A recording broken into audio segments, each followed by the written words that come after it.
बिस्मिल्लाहिर्रहमानिर्रहीम। अस्सलामु अलैकुम वरहमतुल्लाहि वबरकातुहू। ये है जी डिस्क। ये 11 kV से लेकर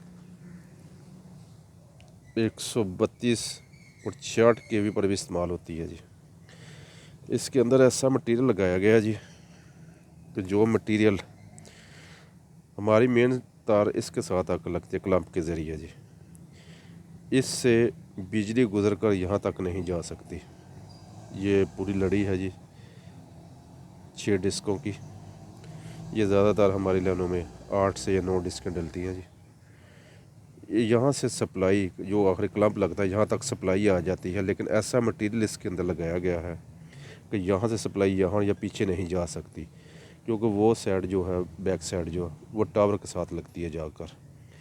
इसके अंदर बिजली नहीं गुजर सकती, ऐसा ज़बरदस्त मटेरियल इसके अंदर लगाया गया है। ये ज़्यादातर हम 132 kV लाइनों पर लगाते हैं। ये हमारे शोभा GSC का है।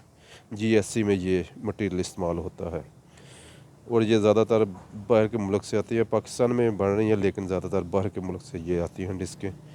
पाकिस्तान में अब गुजरां वाले बन रही हैं। ये बड़ा प्यारा मटेरियल। ये आम ज़्यादातर ना ये लाइनों में ज़्यादा यही लगाई जाती हैं और ये बिजली की मज़ाहमत को रोकने का बेहतरीन एक मटेरियल है जी। तो ये बिजली जो है वो टावर या पोल के अंदर ना जा सके, लाइनों के अंदर ही रहे।